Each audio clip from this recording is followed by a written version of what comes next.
Good afternoon, everyone. This is your local physician here to give you some advice on drafting. So now that the Shrining team is stepping up to provide, articles and a lot of good information on Constructed, Masters decks, write-ups, articles, and all that, I thought the best thing I can do is focus on the draft format, which happens to be my favorite. So today, I'm going to talk about, in a more general sense, about the heroes, about the aspects, the order in which I think the aspects rank from best to worst, some general rules, and then in the next video, which I'll try to have done sometime next week, will be a full-on draft tier list, which has been on my to-do list for quite some time. But anyways, so to draft, why should we draft? Well, when you think about it, the cost to enter a draft is actually kind of low. You have to have 3 packs, but you get to keep the cards. So really the only cost is the actual ticket. But considering that you also throw 3 small packs into the mix, and small packs are 5,000 each, and you get 2,500 gold for completing a draft, you basically break even at worst. If you score any points, you can get a lot of value. The best of 3 drafts that are held on the weekends give you the best value. They're also, however, quite a bit longer. I would say if you're going to be buying a lot of packs, you should hold them for draft, because drafting allows you to, most importantly, kind of customize your pack. Let's say if you're trying to complete a zombie deck for ladder, then you'll just be picking all the cards that are in the deck, right? If other people, unless somebody else is picking zombies, if a Hartsford comes up, probably it'll get passed, you'll just pick it up. So it's much more effective than just opening packs and hoping to get, the cards that you want. And of course, the other reason is it's a very nice break from ladder, where you don't have to worry about all these annoying cards. Pretty much all the issues I have with ladder disappear in draft. But anyways, so which aspect is the best? Well, it's obvious, right? The best aspect is the one that no one else is drafting at your table. That's right. So this is the most important rule to think about. No matter how good an aspect is, if everybody is drafting it, then everybody's going to get crap picks, or only a very handful of good ones. But let's say nobody picks another aspect, and you decide to draft it, you're going to get all of them. And you can have a good draft deck with any aspect combination. So that is something important to keep in mind. And after that, we can see kind of how they rank. If you've played the game for some time, you already know what the best aspect is. That shouldn't be a big surprise. But again, if everybody's picking that aspect, it might not be the best idea. So first, I want to talk about the heroes. Now, the hero is something you choose at the end of your draft. And indeed, in a best of 3, you can even swap out your hero. So you don't have to try to draft synergy for a specific hero. You can always switch. And there's a number of ones that are just good by default. So you never have to worry about not having any options. Since most draft decks tend to be 2 aspects, you can go 3. And I've done it. Not great, but sometimes you have to. You'll have basically 6 heroes to choose from, 7 if one of your aspects is order. And so there's going to be a lot of repeats. There's some heroes that never see play because they're terrible, and I'll go over those. And there's a number of heroes that frequently see play because they're really good. We'll get to that as well. So let's get going. We'll just go one by one. Looking at order, we've got 4, right? So who's the best of those 4? Well, you've got 2 good ones and 2 bad ones. Advanced Alexa is obviously the worst of the bunch for pretty obvious reasons. You have to have angels. And all the angels are high rarity, with the exception of the Protector of the Innocent, which is uncommon. How many angels can you realistically draft? 2, 3, maybe 4 if you're really lucky.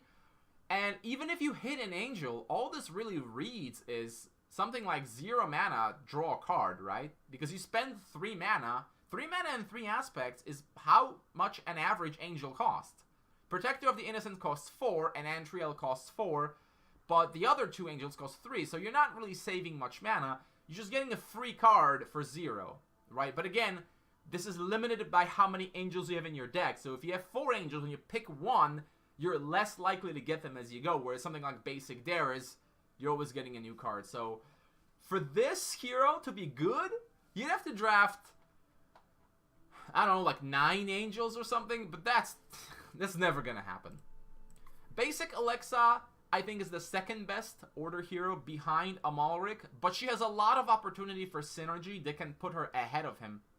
Specifically, if you're playing with Rage, and you get something like Massive Assault, all of your militias get their attack boost and can fight as 2-speed creatures. If you pick up Master Tactician, militias suddenly start to look pretty good. And in general, if you have anything that benefits from having a lot of creatures, if you have Devious Plot for Dominion, then these militias are great targets for that. So she's a decent hero. You can always consider it if your base is order and you can't really benefit from any other hero. So let's say your other aspect is nature, then this might actually be your best bet. But she's pretty alright. Other important synergy is with Boiling Blood from Rage again. You can just put it on a militia. It'll be a 3-1. It'll just trade and get killed, and then you just get the Boiling Blood in your hand. Mr. Amalric is the other good order hero. I mean, by good, I mean comparatively, he's still quite a bit worse than some of the other heroes that we're going to cover. The main problem is that his hero power has a 4-turn cooldown, which is a little bit too long. I think at 3-turn cooldown, he would probably look a lot better and would definitely be the best order hero. It's useful because you can just establish a board and then protect it, but every 4 turns, when other heroes are getting their effects a lot more often, a lot more frequently, I'm not a big fan of this one. And then Hermelian's main problem is the double order.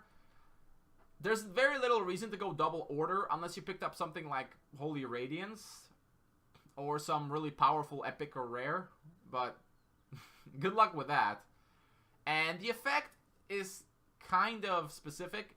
Yeah, you can turn a good board into a winning board, but the constructed deck that uses Hermelian specifically runs very powerful creatures that tend to stick on the board, builds up like 2 or 3 of them, and then when you toss in an ambush strike, you can just have easy lethal. But in draft, you're going to struggle to get the situation, which is why Mr. Hermelian doesn't do very well.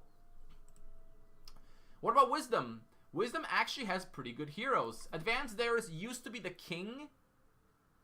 Well, he was the king in drafts because his cooldown was only 3 turns, which was a little ridiculous considering what his hero power could do. They made it 4 turns, which puts him more in line with the other top tier heroes.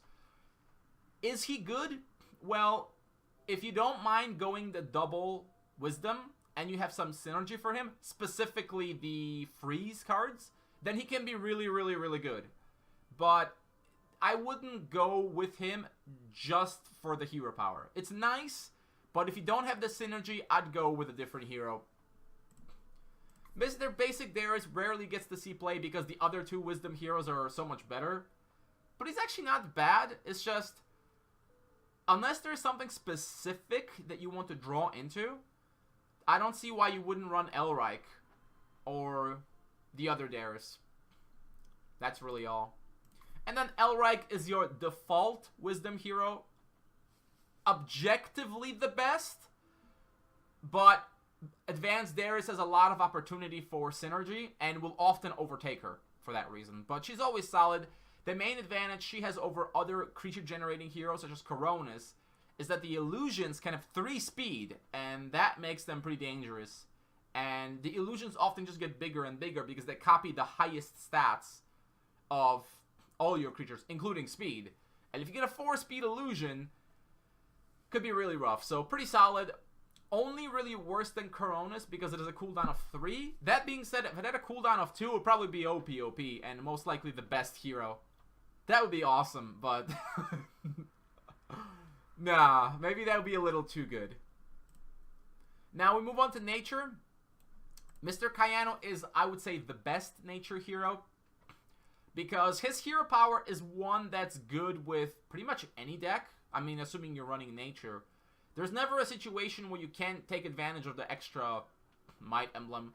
Some cards that have really good synergy with this include the Rocky Berserker, who'll come out as Swift, which is great. And Swift cards in general are good because they come out Swift and can attack, and they have the buff. Haldiri Rider, for instance, really is good friends with Kayanu. But given my low opinion of the nature aspect, Kayanu therefore is not a favorite hero of mine. But if you have good reason to run nature, then Kayanu is a solid pick. Neva the Revered ranks fairly low as far as I'm concerned for two reasons. Number one, there's very little reason, if ever, to go double nature. The only good double nature cards are rare or higher, and even they aren't that good. You've got Fae of Charm, which is pretty nice, but that's not good enough of a reason to go double green. And the only other is the Incarnate, but again, not good enough of a reason. Then the other problem is it takes quite a while to get going. We have to have 3 aspects and probably at least 4 mana, maybe 5. And when you do get it going, all it really gives you is some card advantage, which is great, don't get me wrong, but when you compare it to something like Advanced Zash or Darius, who can either clear the board or, give you a big advantage in the case of Advanced Darius by just shocking all enemies, Neva the Revered kind of comes out on a losing end out of this. And basic Neva is the worst of the nature heroes because it's kind of hard to build a deck where this is good, unless you have a lot of cards such as Deathbound Incarnate that really want to be Swift. You're much better off just picking Kayanu, or just skipping nature heroes altogether and picking a better kind of a hero. Moving on to the bad guys. Burke is one of the best, debatably the best hero in draft. Kind of tied with Coronis. Mostly because his hero power is just so insane, it's basically hard removal. To a degree, you can kill up to 2-3 health creatures. Yeah, you take damage, but draft is very centered around board control. So removing those 2 creatures could mean the difference between you being behind and you now being ahead. And essentially gives you more or less of a monopoly on the front line. You have problems reaching the back, but what can you do? In any deck that has Rage and hasn't managed to pick up a lot of removal, Burke is great. It is one of the best kinds of heroes you could possibly get. And your opponent will often think twice about what they want to put on the front lines. And it's also very flexible. You can just pay 2 mana to kill 2 1-health creatures, or you can pay 4 mana to kill 2 3-health creatures. So really, really strong hero. At worst, tied for first place as the best hero in draft. So if you are going Rage at all, you'll almost certainly pick Burke. And in fact, Burke is one of the reasons you might want to go into Rage, so you can have access to him. Advanced Zash is pretty good, but double Rage isn't great, generally. If you're looking for removal, he's competing with Burke, and Burke is much more flexible. If you have a more control-style deck, I could see it happening, but you do have to wait quite a while before your Firestorm comes online. That said, it can certainly be devastating. Don't underestimate it. But he's always in competition with Burke, so unless you have a good reason to want Zash, then you should go with Burke. But you can certainly make a powerful deck with this guy. Welcome to the worst hero in draft. Also happens to be in Rage, and is competing with 2 really good heroes as well. So he has no hope of ever seeing play. The effect is just, it doesn't do anything really.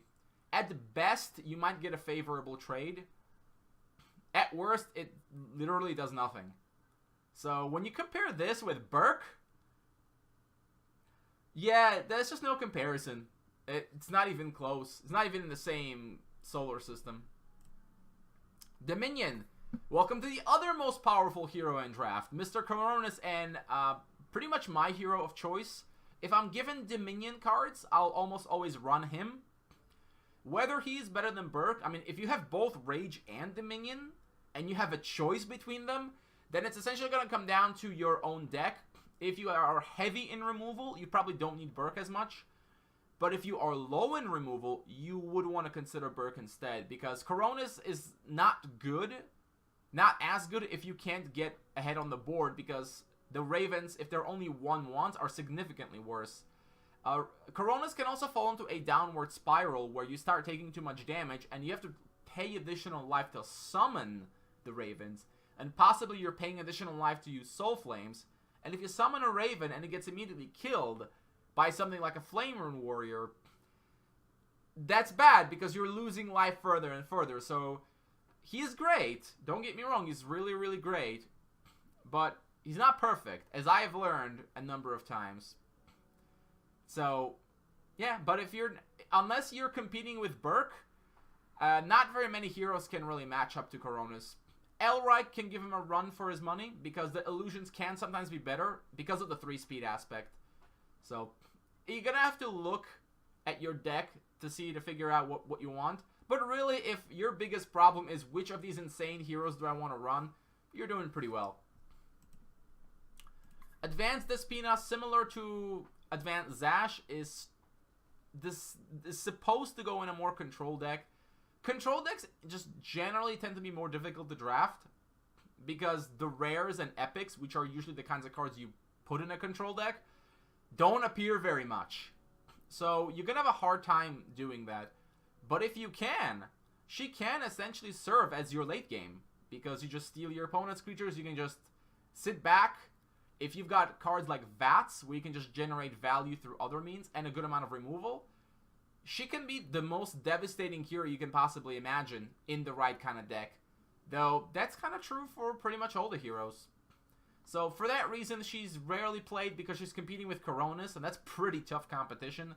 And very much as Advanced Zash versus Burke, you would only want to go with the advanced hero if you have some cards that require double aspect, and in general, your deck is more controlling than otherwise, because otherwise Burke gives you a removal, earlier removal than Zash, and Coronis gives you good board presence and kind of a value engine if you can keep up with the life, versus Despina, which is a much slower value engine, but can certainly be insane. And now we move on to Corruption. Oh wait, oh that's right, we have this one. Well, actually, she's so terrible, she's not even worth mentioning. Did I say Basic Zash was the worst hero? I meant this is the worst hero.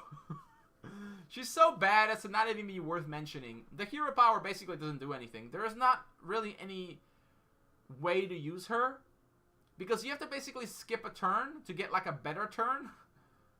But unless you're ramping to something like Cataclysm, good luck with that. You've got Coronis. And I can't imagine any situation where this is better than Coronis. So, yeah, pass. And finally, Corruption. Mr. Enoch, in contention for the worst hero in draft with Basic Zash and Basic Despina. Well, I think he's at least better than Basic Despina. So, the funny thing about Enoch is that in any constructed deck that actually runs him, he's never used for the buff. It's always for the healing or for the sack. So snakes might use it to sacrifice their own snakes so they stop milling themselves, and demons might use them just to heal. And chalice decks also use them to heal as well, and to trigger a sacrifice for the chalice. So nobody ever uses this for the board control buff. So yeah, it doesn't work. You don't want to be sacking your own creatures. Though it is possible to create a really powerful deck with this. The problem is you have to have someone to generate a lot of creatures, and that's without using the heroes that can generate creatures. And really, other than Tombs of the Damned and Vats, I don't know what you can really do. But even in those cases, I'd much rather run Coronas. So sorry, Enoch, no respect for you. Basic Nephoros is only slightly better than Basic Zash, in the sense that you can actually run down a creature. It can help you overcome 3-speed cards. But, I mean, there's always going to be a better hero to choose from. I mean, unless you somehow got Mono Corruption, somehow, and you're not splashing anything, And even in that case, even if I had a Mono Corruption deck, I probably would splash Rage just to play Burke. Honestly, yeah, no, it's just too weak. You know, you can't really draft a zombie deck, most likely, in a draft. And one of the reasons zombies are Mono Corruption is for Consume and Tombs, but you're not gonna draft Tombs in really. And Consume, yeah, it's pretty good if you're in Mono Corruption deck, but then you have to kind of suffer a crappy hero. And how many Consume Spears do you think you're gonna draft? So, no on this one. And finally, Advanced Nephoros. Just like Advanced Despina, it's a control-oriented hero. Not much reason to go double Corruption other than maybe Sanctum of the Void, which is the best Corruption card in draft. And Necromantic Cult is pretty good too. But other than that, you don't really get much from doing this. Yeah, it can be pretty effective, but I think Advanced Despina is better at this. And really, why are you going double Corruption? I can't think of any reason. And honestly, even if I was... Now, okay, to be fair, if you actually have Sanctum of the Void, he gets a lot better because he works really well with Sanctum. But if you don't, no on this one. So very, very situational, very specific, and therefore very rarely played. So to recap the heroes,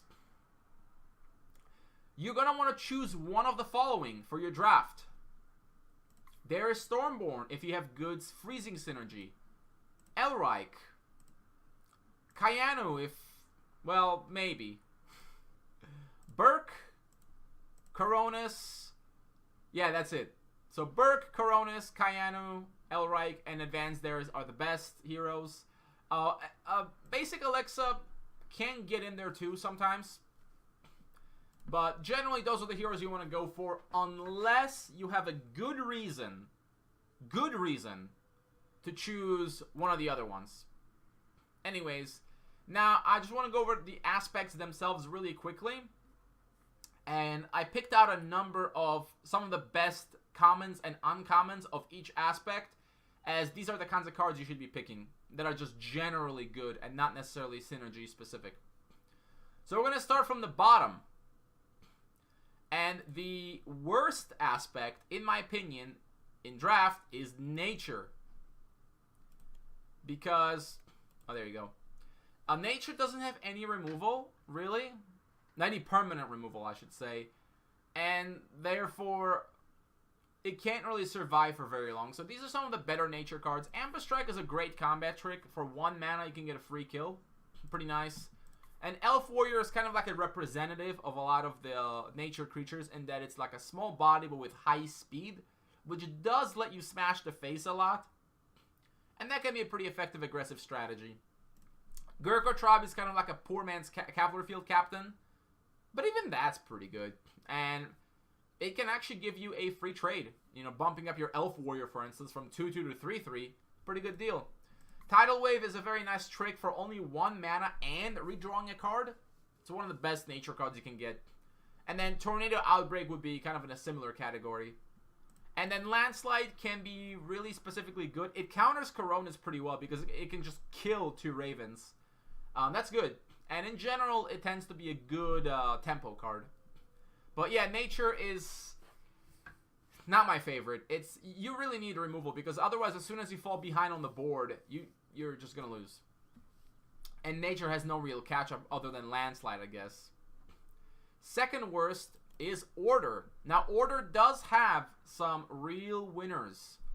So Pacify is probably the most annoying combat trick to play against because it can be extremely devastating. If you have a big board trying to trade into another big board, 1 Pacify can ruin your entire game. They pacify your big creature, and then the enemy creature gets to block something else and kill one of your other creatures.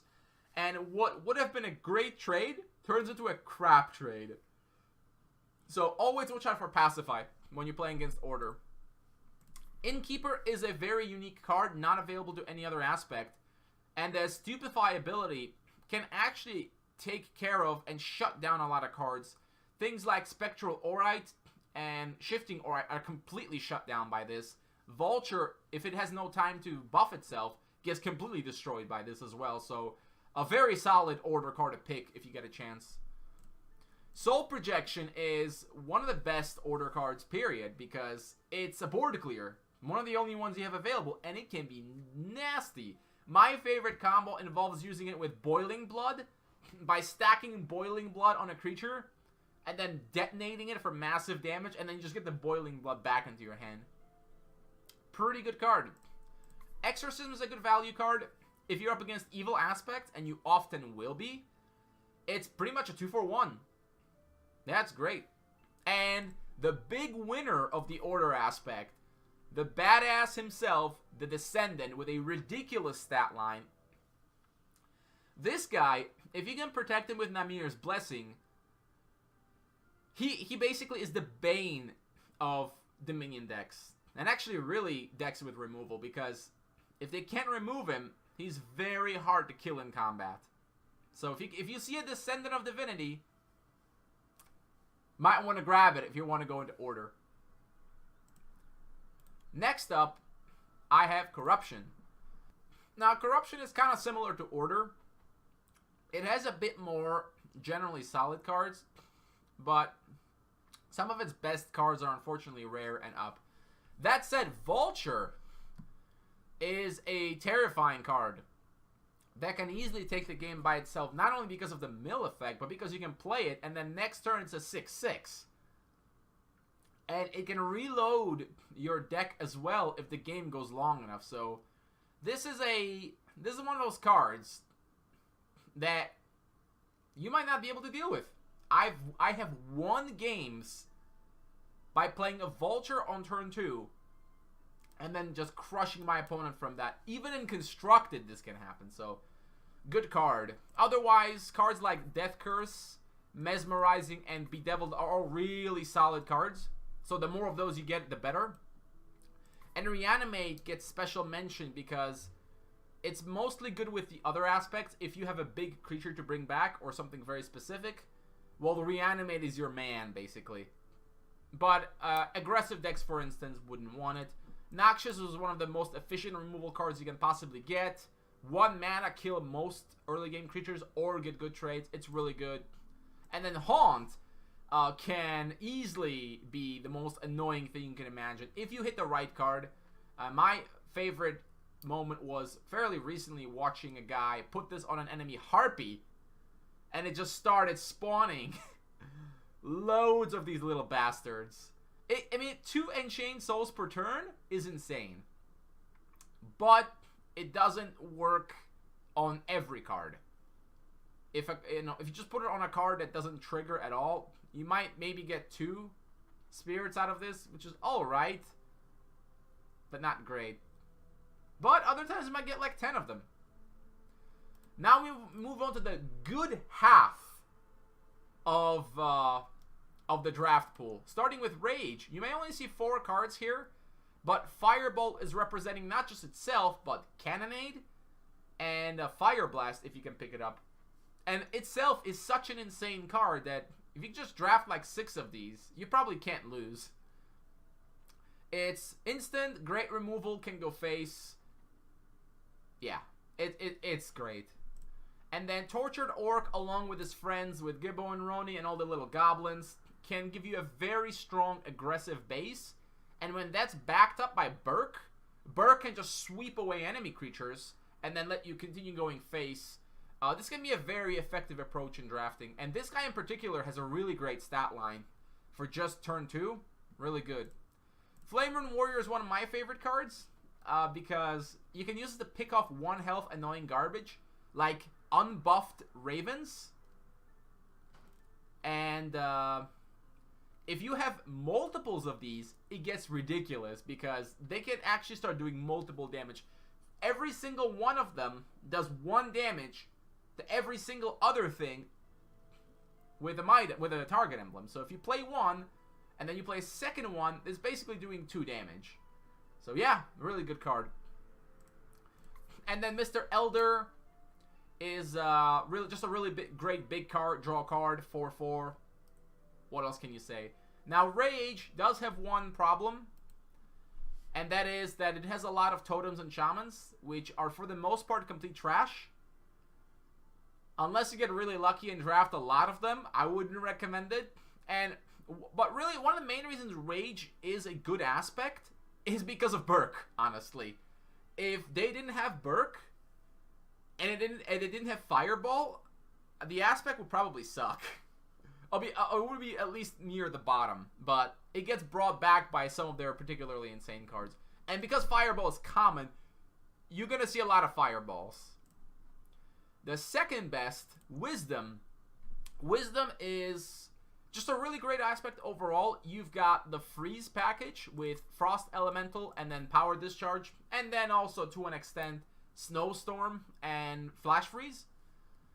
And those work really well with Advanced Aeris. So if you have a lot of these freeze cards, Advanced Aeris is going to be insane because it's very efficient removal. And this one also draws you a card. So if you can get access to efficient removal like this, it's going to make your life a lot easier.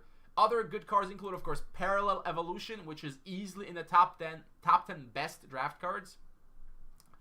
Hard removal and card draw, or, well, depending on what you're transforming, you can transform your own piece of crap card to something insane. So yeah, Parallel is ridiculously good. And then you've got the Foundry Engineer / Energy package. When combined, for instance, with Force Wielder, it's absolutely ridiculous. And just putting this guy on the support row by himself, getting a golem every other turn, it's great. And there's a decent amount of energy synergy that you can pick up that unless somebody else is drafting that specifically, you'll get a lot of picks. And you can get some really insane combos. Special mention goes to the Dwarven Mortar card, which is white and blue. If you pick up Dwarven Mortar, whoa, it's great.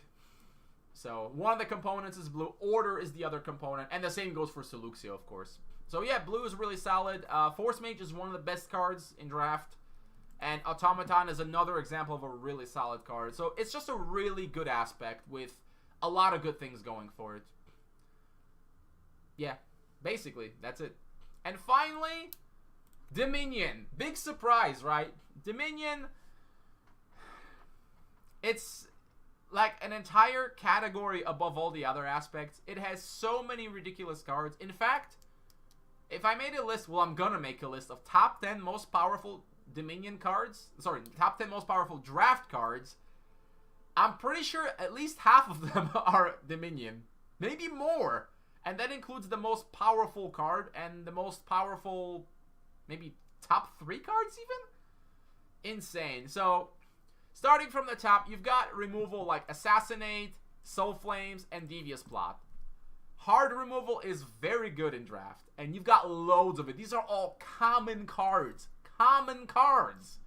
Ridiculous, right? So Rage has just one Fireball. You've got 3 different kinds of cards you can get.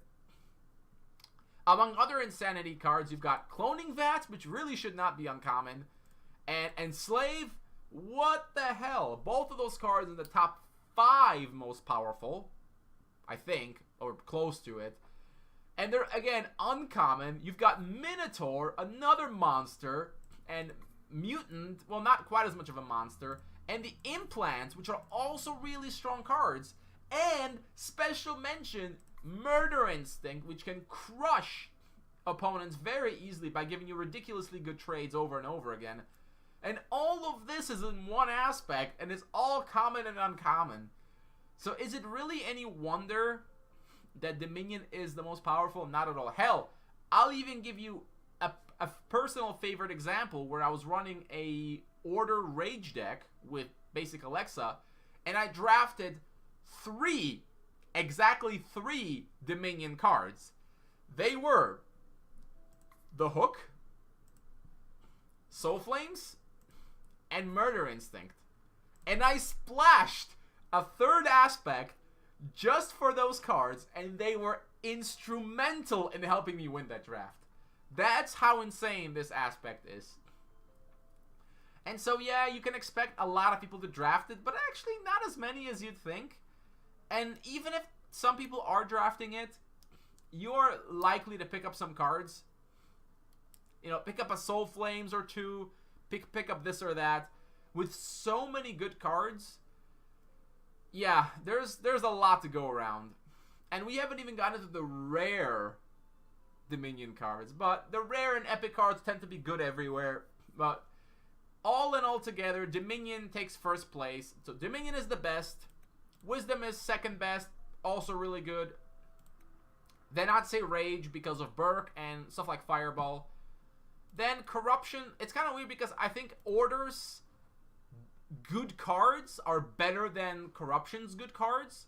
But you'll probably get a more consistent base with Corruption cards. Because these three, Death Curse, Mesmerizing, and Bedeviled, are all common. Whereas here, all of these are uncommon and only Pacify is common. But hey, you never know. And then, moving towards the bottom, of course, Nature with, you know, just not really any cards that make a lot of noise. That's not to say you can't draft an insane deck with Nature. You can. I mean, if you draft 5 Elf Warriors, 4 Gurkha Tribes, couple Landslides, and back it up with Burke or something and a couple Fireballs, you could have an insane deck. That's why I always said, that's why I say in the beginning, the best aspect is the one nobody is drafting, because the person who decides to draft it will have the most good options available to them. So anyways, that concludes my introduction, if you will, to draft. The second video that I'm going to do is going to be the tier list. That one is probably going to be long because I have to go over every single card and come up with a good rating system for all of them. And yeah, it's going to be fun. It's going to be a lot of fun. So looking forward to doing that. I'll try to have it done probably next weekend. It's kind of hard for me to do videos during the week. That's why I've been gone for so long.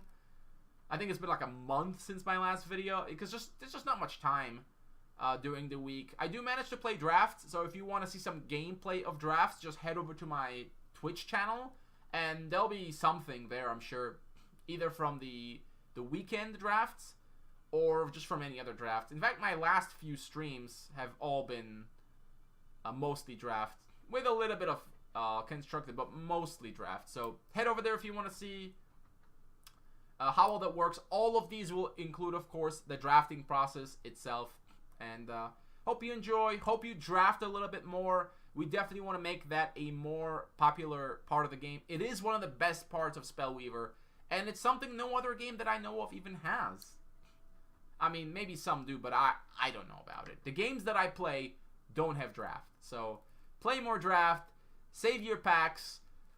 Don't take my Dominion cards.